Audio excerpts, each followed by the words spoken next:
Good morning. Morning, Shaun. Good morning. Yusuf. Morning. I was packing dates already. We were packing like about a couple of hundred dates for giving out for Ramadan.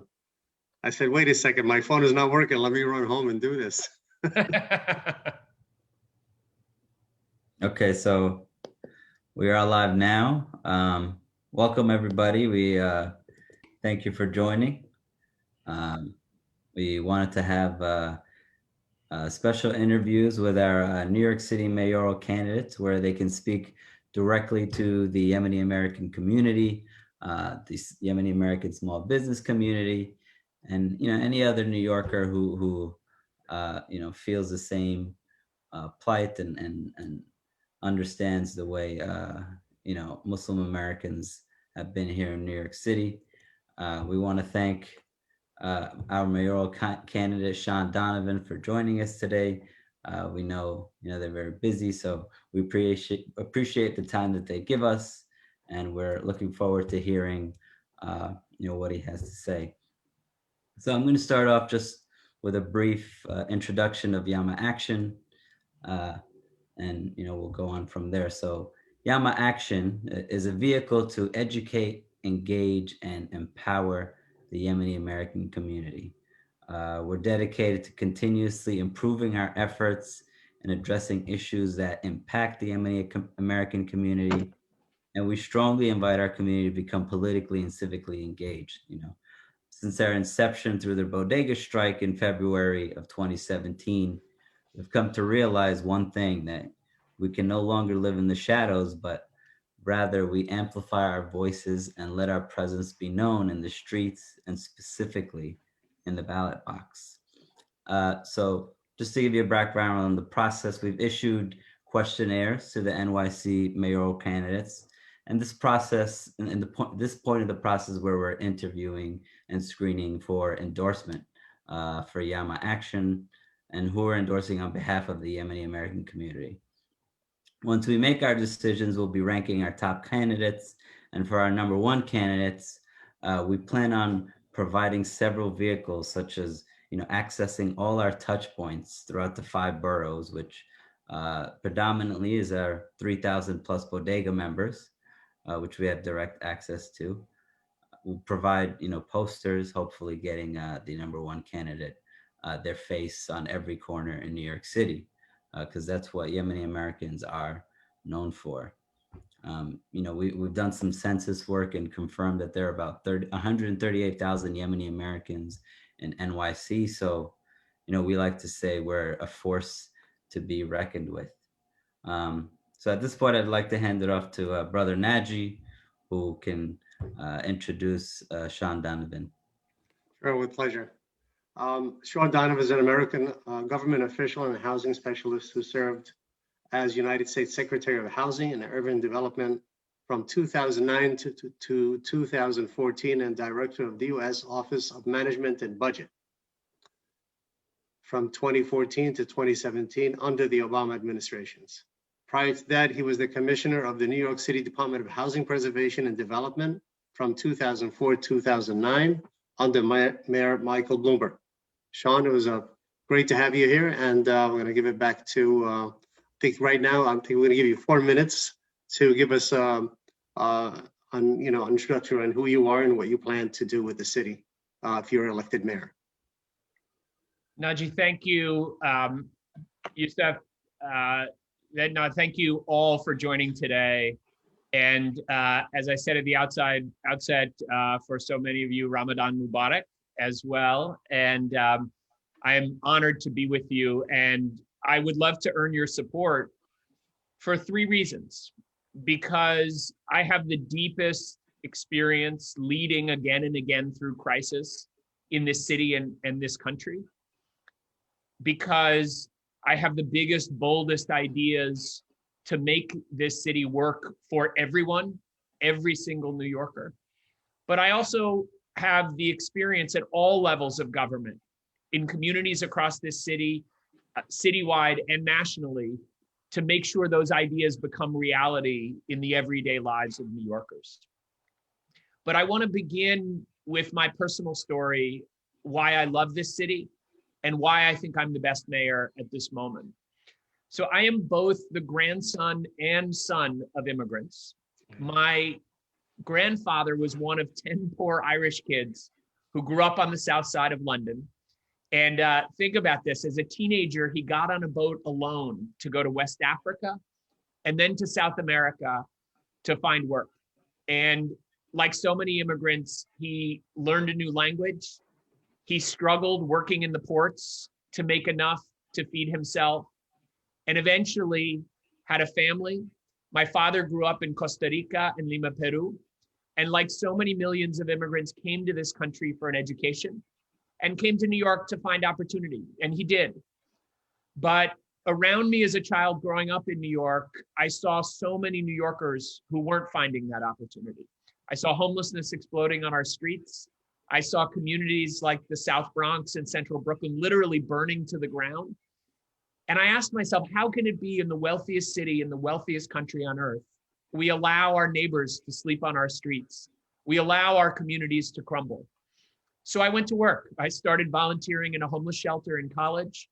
When I finished school, I came back to work with a group of clergy leaders called East Brooklyn congregations, churches and mosques and synagogues that are working together under the Nehemiah plan to rebuild communities across this city. And that began a 30-year career on the front lines of housing and homelessness, of economic and racial justice that has taught me what it means to lead through crisis. I was housing commissioner in New York when the mortgage crisis struck and stole half of Black and brown wealth in this city and this country. Because of the work I did rebuilding that wealth, President Obama then asked me to serve as his housing secretary. And I went to work keeping people in their homes and rebuilding our economy.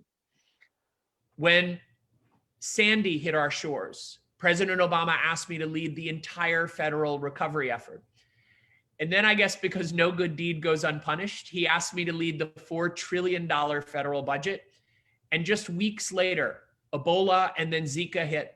And I went to work side by side with Dr. Fauci, all our military leaders, President Obama, then Vice President Biden, making sure that we prevented a pandemic that cost more than 30,000 of our neighbors their lives. So I know what it means to lead through crisis in our neighborhoods in this city, across the city, and across our country.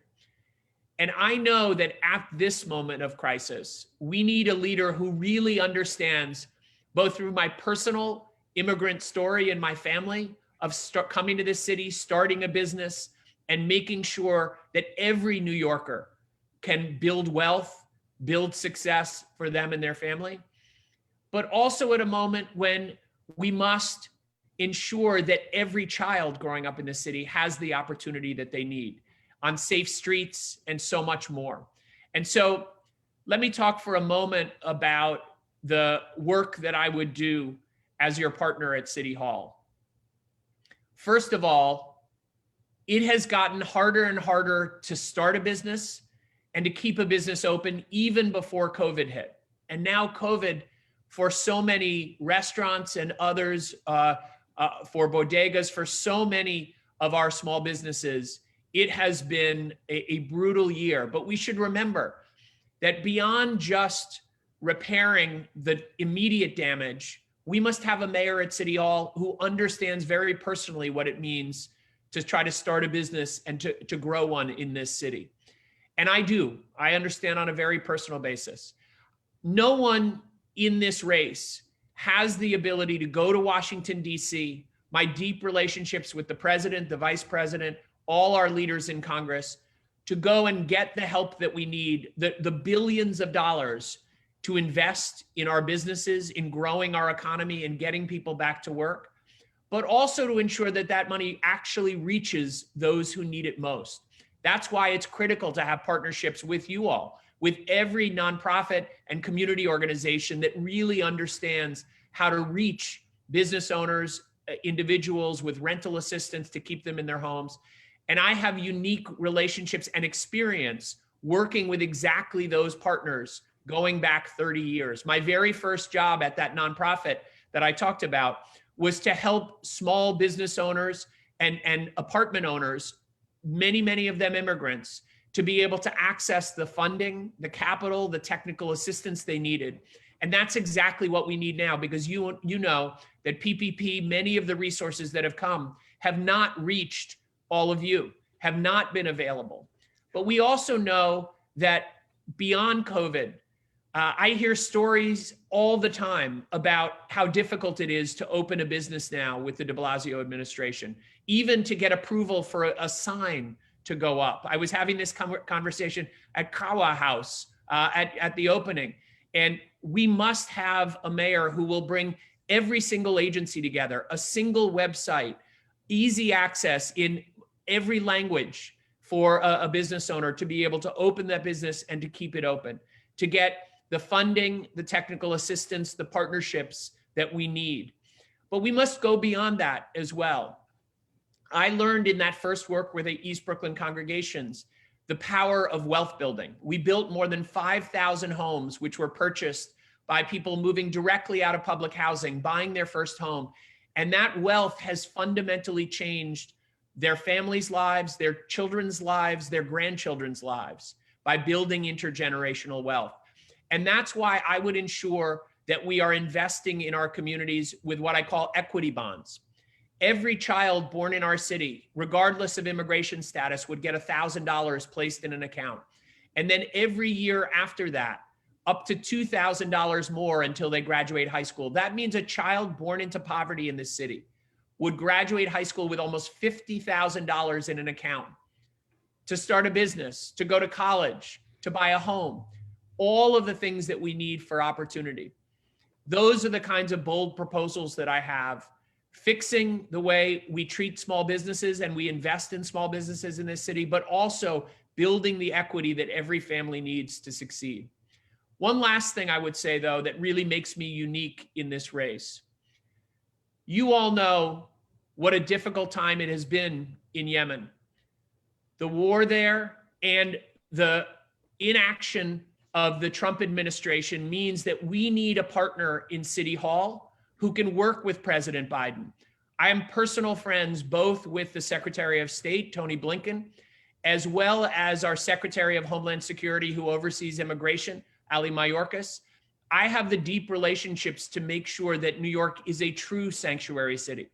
As we recover from the brutal impacts of the Muslim ban, we must have a leader at City Hall who can be your representative, not just in the 5 boroughs, but at the White House, in Congress, and across the world to ensure that we get our immigration policies right, that we end the war in Yemen, and that we make sure that we have a true partner to make this a sanctuary city. I have the boldest, broadest immigration plan of any of the candidates, including healthcare and education and so many other issues. And those are all available at ShaunForNYC.com. I would love to have your support and help to win this race, and I look forward to the conversation today. Thank you for having me.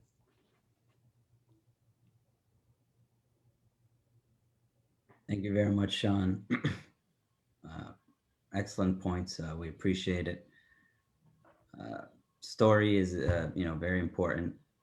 I'm sure it compares a lot to what a lot of our Yemeni American immigrants and families have gone through while coming to New York and trying to create a life. And what's important to know is it's still going on today.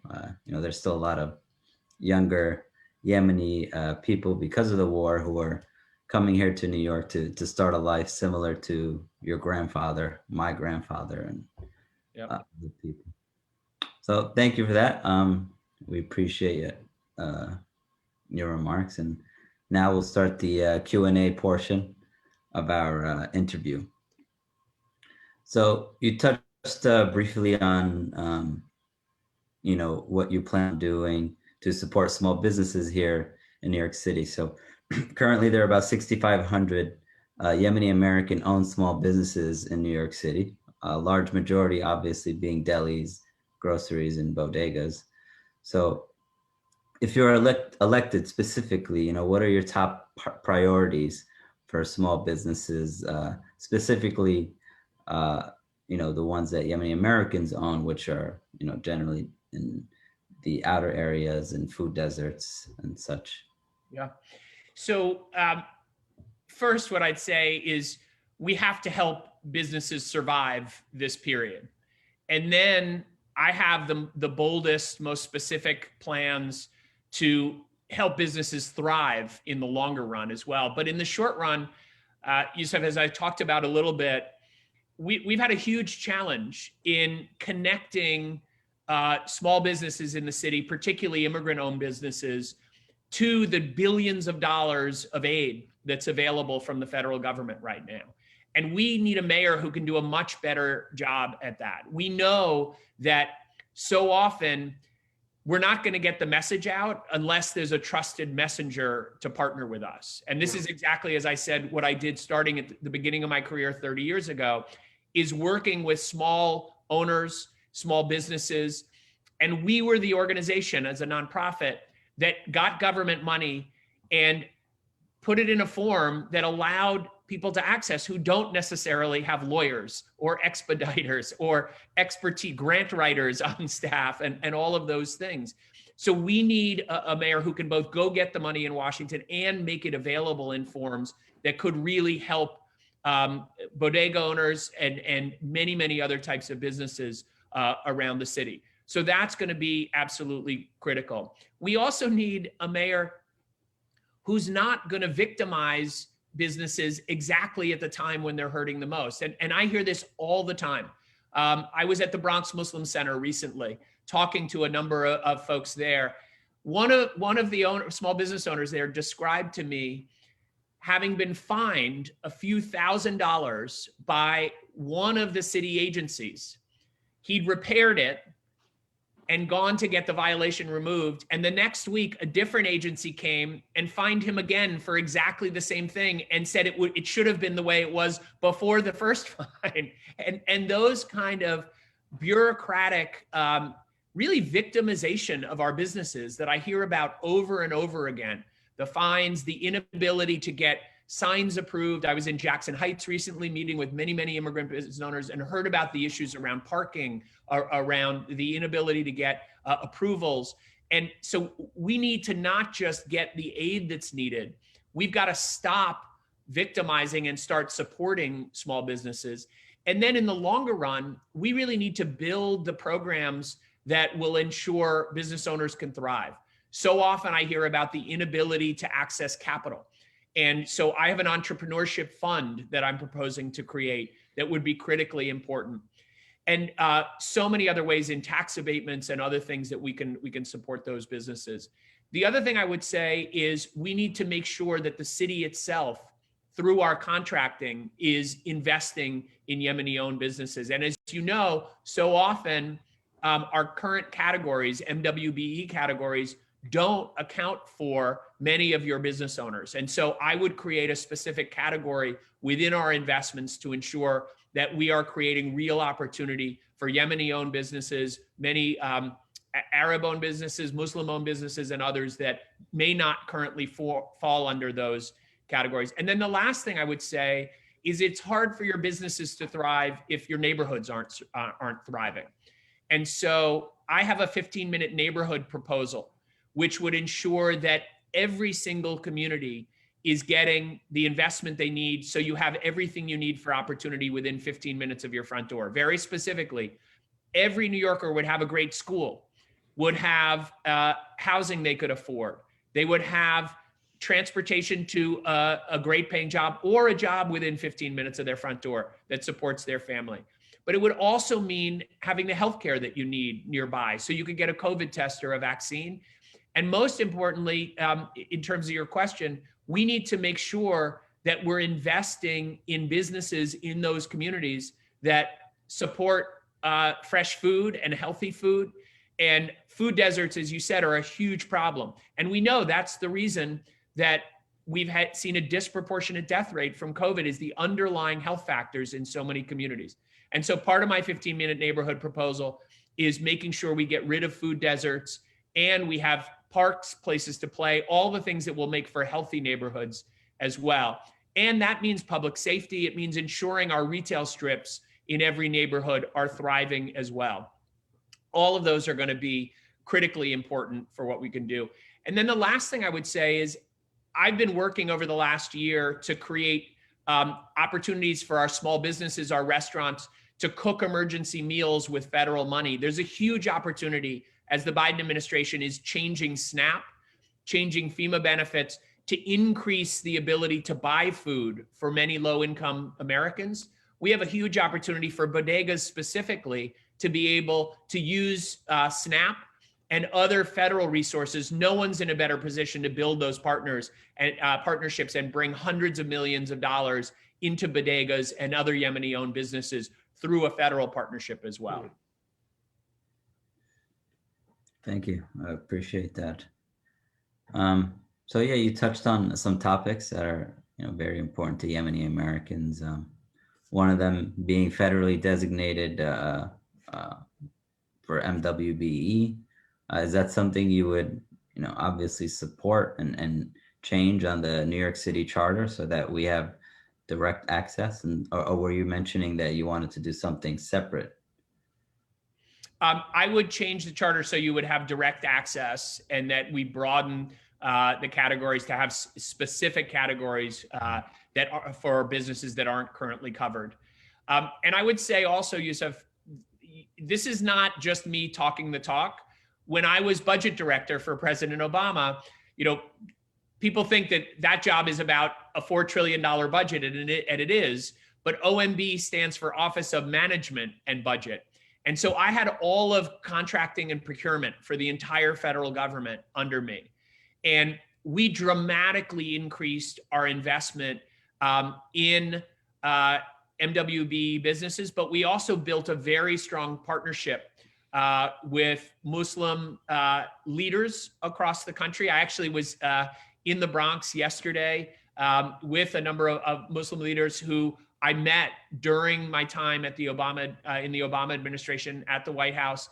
And we built very strong partnerships economic partnerships with those businesses when I led the federal budget. And I could do exactly the same thing in City Hall as mayor. Thank you. So, obviously, good ideas. We need strength in our small business owners. So, the next mayor is going to be responsible for rebuilding our city back from, the devastation during the pandemic. And bodega owners feel that, they've proven their worth, their resiliency by staying open during the pandemic. And don't want to say they weren't rewarded, but they weren't, taken care of. So while the full of the effects of the virus remain unseen, a lot of commercial real estate tenants, Yemeni real estate tenants, are already suffering and had to close their business. Yep. What we do specifically, not only to provide access to funds, but also provide rent relief for these small business owners who honestly may not make it another year if they don't get any sort of relief. Yeah. Well, this is critical both for housing and for our businesses as well.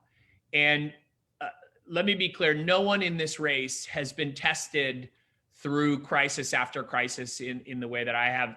Just to be very specific, I was named housing secretary for President Obama in the midst of the worst economic crisis we'd seen since the Depression, the worst economic crisis until this one.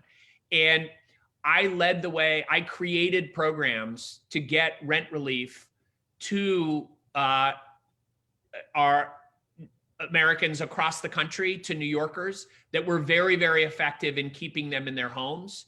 And I worked closely with the Treasury Department to create programs that did the same thing for small businesses. And so I know that what you need is not just to get, say, the PPP funds and others.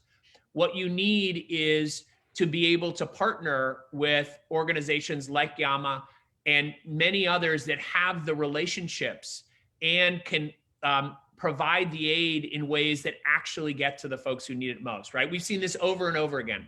We saw it with PPP originally, that it was only going to big businesses that had traditional banking relationships. We saw it with vaccines, where it wasn't getting to the folks who needed it most. And so what you really need to do is design the programs at the city level so that they have very little red tape and bureaucracy. They're easy to access, forms are easy to fill out, and we're not burdening those businesses with requirements or other things that will make it impossible for them to actually recover. And that's what you need, someone who's experienced at City Hall, who knows how to do this, to actually get it to the ground in the way that it needs to, so that it works. And that's going to be incredibly important in delivering this aid quickly and effectively. Thank you, Shaun Donovan. Moving to question 4, we have, and this is a lot to do with criminal justice reform. Yemeni American business owners have grown wary of calling the NYPD to address their needs concerning conflict in their businesses due to lack of understanding of day-to-day problems they face in their business. So that's a question for you. How would you approach that? So we have seen this again and again, and I want to be very personal here. I was 5 blocks from Ground Zero on 9/11, and I watched the second plane fly over my head, hit the South Tower. Like so many New Yorkers, lost friends, colleagues, a classmate from high school that day. And I was deeply outraged to see the targeting of New Yorkers who, whether they were practicing Muslims, Arabs, a broad range of hatred that came out. And we've seen come out against other groups again and again in New York. And this is what I saw growing up in New York as well. I saw riots in Crown Heights and many other places. And 30 years ago this year, I met John Lewis, the legendary civil rights leader. I retraced the route of the Freedom Rides, got deeply engaged in the civil rights movement. And it's one of the reasons I went into housing, is because I know that discrimination that happens in housing is the root of so much inequality in our society. And so again and again, I have fought for the rights of every New Yorker, every American, to live freely and to not be subject to intimidation and hatred. And I have a unique position, having led the fight for civil rights and fair housing under the Obama administration. I will say, when Donald Trump still had a Twitter account, he was attacking my work with racist taunts, saying I was destroying the suburbs by ensuring that Black and brown people could live wherever they choose in this country.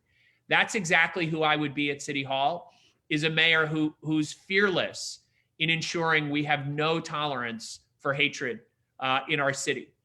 And I also know from the work that I've done across the city and across the country that if you are going to truly root out this hatred, you must go beyond just a traditional law enforcement response. For exactly the reasons that you said, so many New Yorkers don't trust the police, won't reach out.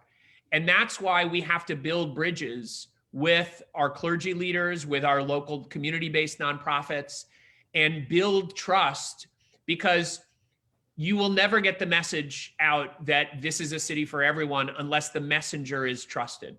And you are a trusted messenger. There are so many amazing organizations in this city that we need to be partnering with. And in fact, just last week, I brought together African-American and AAPI leaders to talk about the attacks on the AAPI community recently in New York. We need to build those types of bridges, and we need to build understanding starting at the very youngest ages in our schools, teaching history, teaching the history of Yemen and many other cultures that we have in New York, to ensure that we don't allow hatred to take root in our youngest people in New York as well. All of those are critical parts of my platform, my immigration platform that I've put forward. It's the most comprehensive of any of the candidates, and those are exactly the bridges and relationships I would build. That was going to be part of my second question, adding to that question about the community members policing by funding programs for local work, like bodega owners, clergymen, and former gang members. I think that's something that is not funded in the city to provide that community support. How would you do type of programs, and what type of funding would you do for nonprofits to combat? I'm so glad you asked, because I'm the only candidate that has a real aggressive plan to do exactly that. What I've committed to is by the end of my second year in office, I would move $500 million a year from the criminal justice budget more broadly into community-based programs that do exactly what you just said. And by the end of my first term, I would get to $3 billion a year, 20% of our criminal justice budget. The leading city in the country is Los Angeles. They've moved 10%, and I want to be twice as aggressive in that, in doing that. And that's really, I mean, you said this, we have amazing programs around this city, but none of them has really been funded at scale to be able to take on the scale of this problem. And yet, I don't know if you know this, we spend over $400,000 per prisoner per year at Rikers Island. Over $400,000. I worked with President Obama to close the most expensive prison in the world, Guantanamo, and the most shameful. Rikers is the second most expensive, and we get bad results. And instead, we need to have a pretrial agency divert folks from incarceration in the first place, and then make sure we're investing when they get out, before they ever go to prison. And that's exactly what I've done in my career. Just to give you one example, when I was housing commissioner in the city, I took housing resources, housing vouchers, gave them to folks coming out of Rikers. And I actually took a lot of criticism for it. But folks said, why are you giving this valuable resource to criminals? But a year later, they were saying something very different. 95% of those folks coming out of Rikers were stably housed, getting back to work, hadn't reoffended. The results were so remarkable that 40 other cities around the country have now replicated that success. And that was just housing. Imagine what we could do if we were investing in all the types of efforts that you just spoke about. Gang violence interrupters, community-based programs for job training, and so many other things, as well as housing. We could break the cycle of incarceration. And I am the only one who really has a plan to ensure we end the violence and hopelessness in our communities. Thank you. So lastly, the last question of today's meeting, this is from our community. And the question is about halal meals option. And I would say this again, healthy meals. Currently, the NYC public school system serves halal meals to 32 schools for the students. Would you support expanding the halal meals program to all schools across the 5 boroughs in New York City? And how do you plan to provide support for the certifying bodies for halal options in New York, which currently all the way out in Florida at this moment? So absolutely yes. And in fact, this is part of my food plan that I put out a couple of weeks ago. And I was in all 5 boroughs, started with a bodega in the Bronx for breakfast, and then toured every borough around the city. And I want to be very clear. I would absolutely do this in our schools. I would provide real funding for the certifying bodies and have many more local options. But I think we need to go beyond the schools as well. And I saw this very profoundly a year ago, even while I was running for mayor. I knew that we had more and more people who were unable to afford food, were going hungry. I knew that our restaurants and small businesses were going out of business. And I also knew that our emergency food system, because I've worked in so many crises across the country, I knew that it wouldn't be up to the task, that we would have families waiting 4 hours in line at soup kitchens that would be risking COVID to go get those meals. So I started a program. It's called Common Table. We worked with the restaurants in the hardest hit neighborhoods across the city, raised over $1 million, got those restaurants cooking hot, fresh, culturally appropriate, including halal meals, to deliver directly to people's doors or to be picked up at the restaurants. We even developed an app that allowed those families to order them directly to be delivered or to pick them up. And what I understood is, we saw with the Cities Get Food program, not only was the quality of the food bad, it wasn't culturally appropriate, right? Even where there were halal meals, there were not many options. And we could incorporate these type of innovative solutions like my Common Table program into everything we're doing. And by the way, we could get hundreds of millions of dollars from the federal government because of my understanding of the way the budget works and the relationships to invest in those kind of programs. Imagine if we had Yemeni families across the city who could order hot, fresh, halal emergency meals from Yemeni restaurants.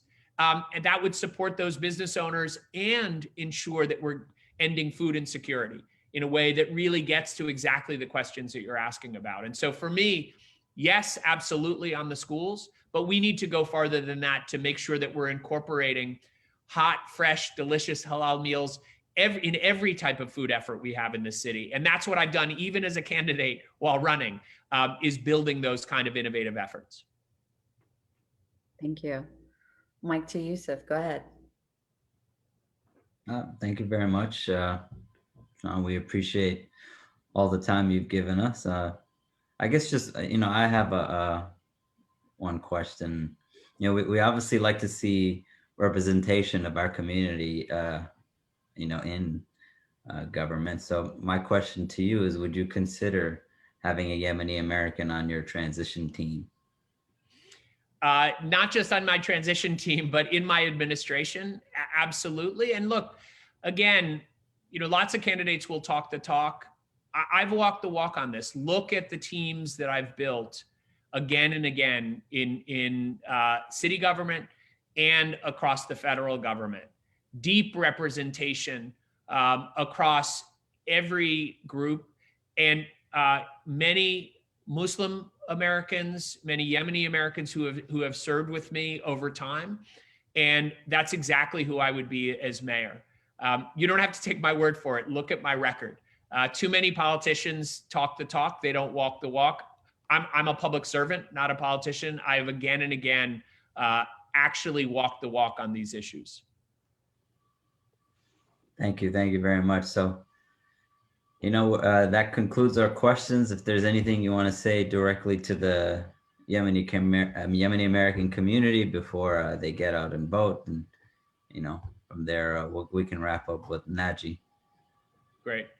Well, Yusuf, I guess I would conclude by saying I'd love your support, and together we can build a movement that will ensure when I get to City Hall that every New Yorker is able to access opportunity. And I'd finish by going back to my father's story. When I was nominated to President Obama's cabinet, my dad came to me and he said, "Shaun, I'm ready. After more than 50 years of having a green card, I want to become a citizen. But I have one condition for you, that either President Obama or you swears me in." And I said, "Dad, there is nothing I would love more to do, but I actually can't. Not even the president is authorized. You need a sworn customs officer to do that."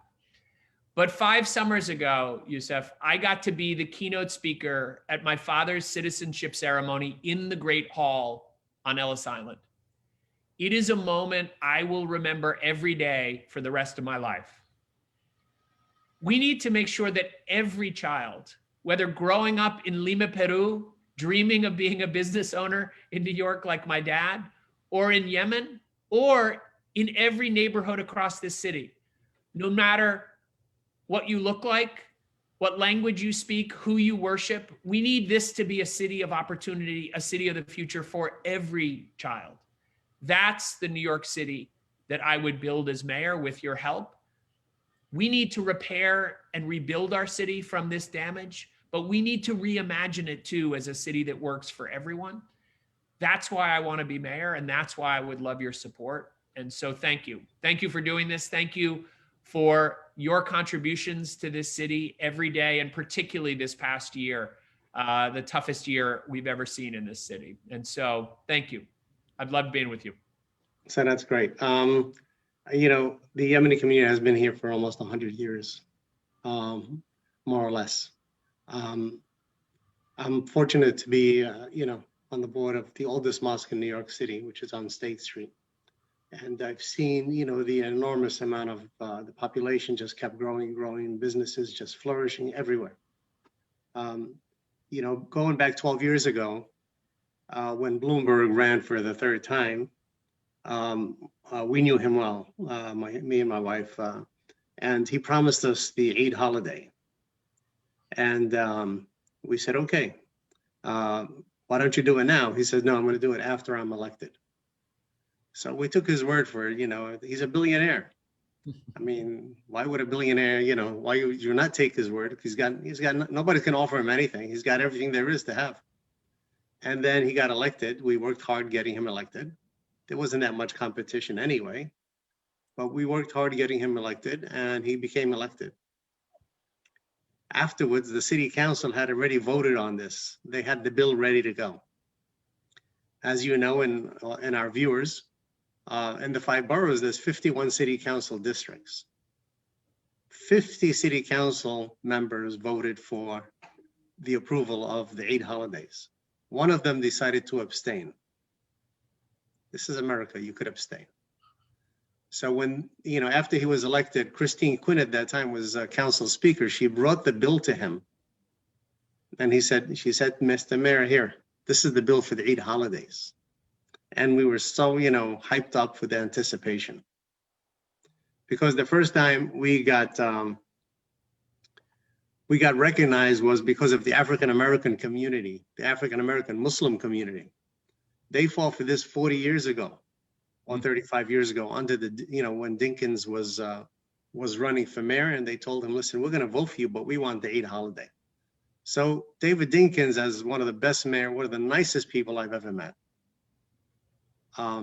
actually took over, for our viewers when the city was really bankrupt. And he gave us the Eid holiday, but he gave it a 3-day alternative side street parking. But that was the beginning. And from 35 years ago until, when de Blasio became mayor, but that's what we had. So there was work that was done on it. But when Bloomberg vetoed the Eid holidays, that was one of the most difficult days for me. I could not believe that he did that. He gave his word and then he went back on it. Although that was the most difficult day, that also turned out to be one of the best days. Because I said, you know what, we can't trust any politician anymore. They can't take us for a ride. They can't play games with us.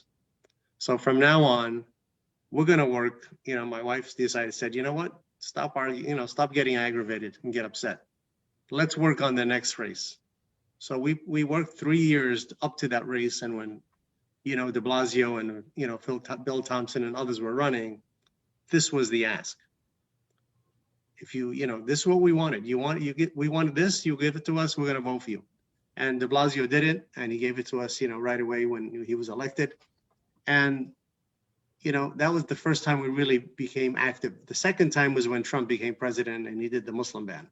Yeah. We have thousands and thousands and thousands of Muslims, Yemeni especially, registering to vote.